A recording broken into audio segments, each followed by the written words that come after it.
Alhamdulillah wassalatu wassalam ala rasulillah wa ala alihi wa ashabihi ajma'een. Assalamu alaikum wa rahmatullahi wa barakatuhu. Dear brothers and sisters, this is the final session in which we will inshallah summarize all the intrinsic attributes that we have studied so far. In the last few sessions, we have seen each attribute one at a time and identified the letters exhibiting those attributes. But from the summary that we will cover in this session, inshallah we will go over each letter of the Arabic language one at a time and understand the cumulative set of attributes with and without opposites that are exhibited by that letter. So before we start, let's understand how the summary or this table is structured. The letters here are listed as per the Arabic alphabet. Just that we have started with the Hamza first and the mud letter Alif has been grouped with the other mud letters Waw and Ya towards the end. We have seen that all letters of the Arabic language exhibit at least one from the four group of attributes that have opposites. So the minimum number of attributes a letter will exhibit is 4. Beyond this, the letter may or may not exhibit additional attributes that do not have opposites. So from the group of attributes that have no opposites, some letters exhibit none of them and some may exhibit one or even two of them.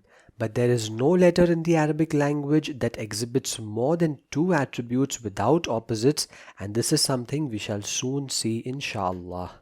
So let's start with the letter Hamza. We see that it has Jahr, Shiddah, so the sound and breath does not flow, and it has Istifal and Infitah, so it is a light letter.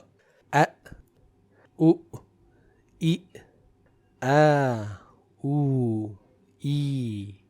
For the letter Ba, again we see that the sound and breath does not flow and it is a light letter but recited with qalqalah in the sakin state.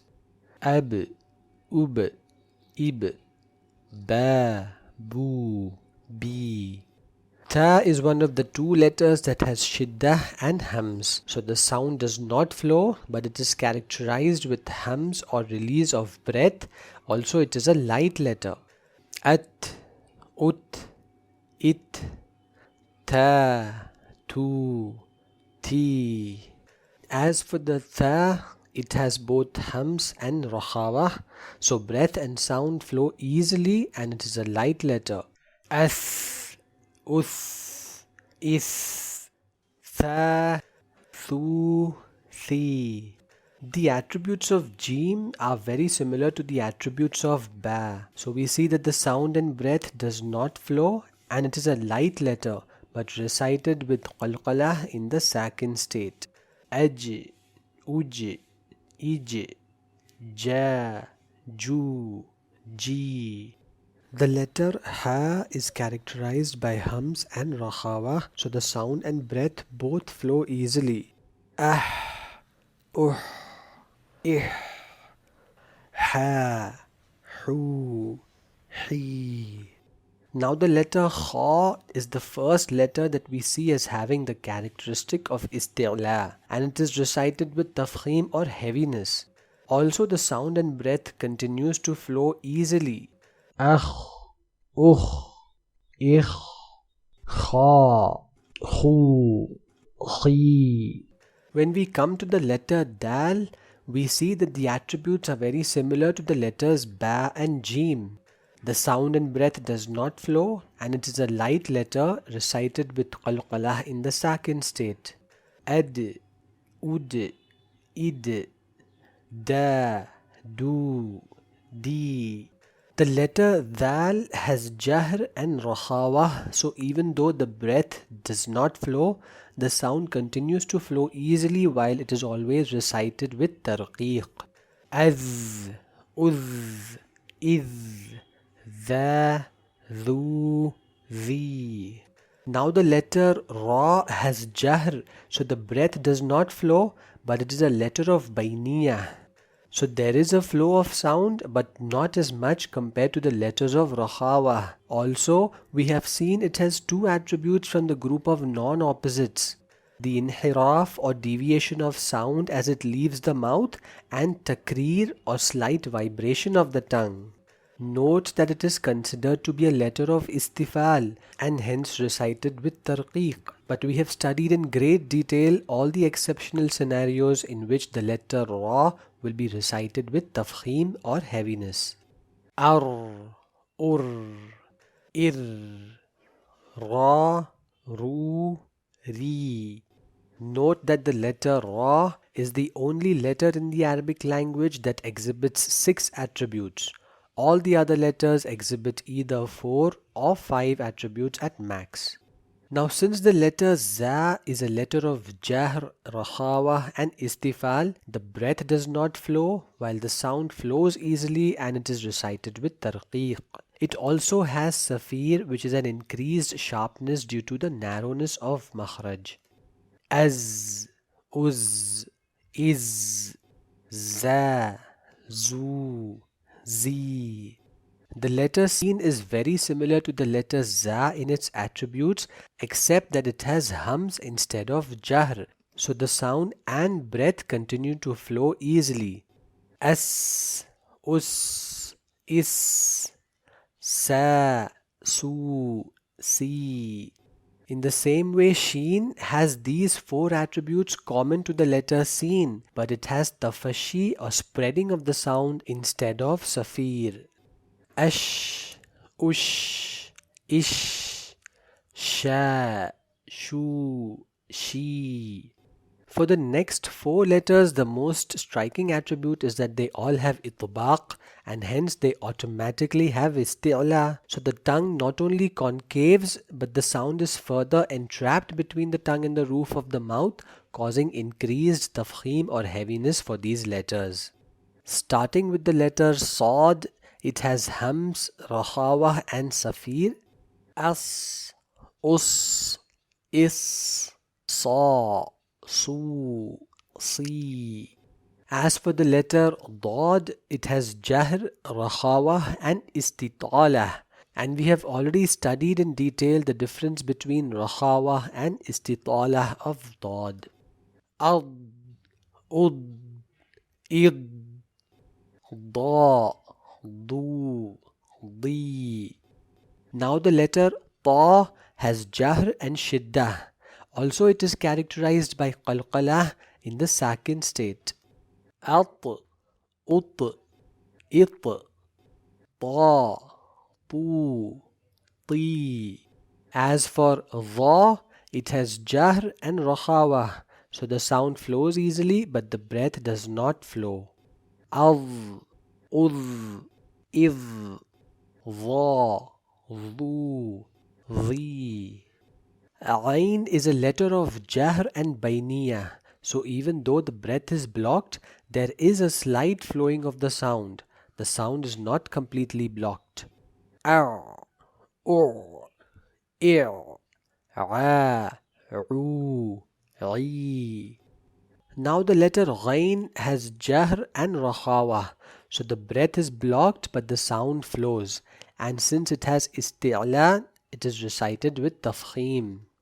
Agh, ugh, igh, gha, ghu, ghi.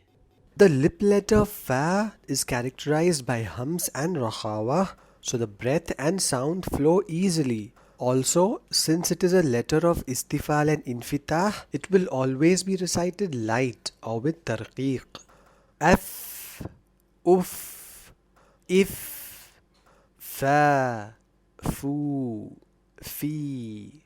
The attributes of qaf are very similar to the other letters that have qalqalah. The sound and breath does not flow and it is recited with qalqalah in the sakin state, but always recited with tafkhim. Aq, uq, iq, qa, qu, qi. The letter kaf is the other letter besides the letter ta that has shiddah and hums. So the sound does not flow, but it is characterized with hums or release of breath. Also, it is always recited with tarqiq. Ak, uk, ik, ka, ku, ki. The letter lam is the only other letter besides the letter ra that has inhiraf or deviation of sound, and it is a letter of bainiya, so the sound is not completely blocked, nor does it flow easily like the other letters of Rohawa. Lam is considered as letter of istifal, and it is mostly recited with tarqiq, as in al, ul, il, la, lu, li. But we have seen the exceptional cases where the lam in lafzul jalala will be recited with tafkhim, as in Allahu. Now the letter Mim is one of the two letters that has gunnah or nasalization, which can be shortened or extended, and it is a letter of bainiyah, always recited with tarqiq. Am, im, ma, mu, mi. The letter Noon is the only other letter that has gunnah besides the letter Mim, and all the other attributes of Noon are also very similar to the attributes of Mim. An, un, in, na, nu, ni. Ha being a letter of hams, rahawa and istifal, the sound as well as the breath flows easily, and it is always recited with tarqiq. Ah, ih, ha, hu, he.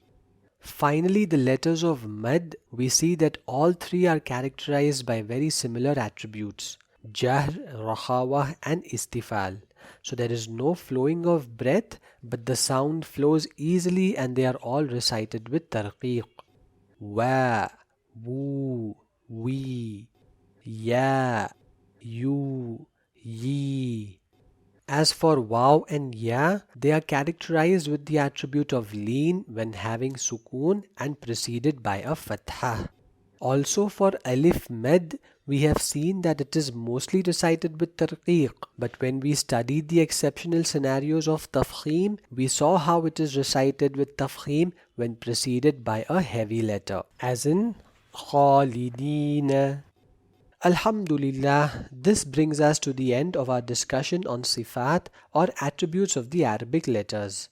From the next session onwards, we will start with a new series on understanding how letters affect one another. So till now, our focus was on understanding how individual letters are recited. What are their articulation points and what are their individual attributes? Inshallah, in the next series of videos, we will see how the recitation of one letter can be affected by another letter coming after it. And dear brothers and sisters, inshallah, it is here that you will see how the understanding of makharij and sifat is so vital to understand the rules of idgham and merging. This is your brother Shadab signing off until we meet again. Subhanallah wa bihamdihi, subhanakallahumma wa bihamdik, ashhadu an la ilaha illa anta astaghfiruk wa atubu ilayk. Assalamu alaikum wa rahmatullahi wa barakatuh.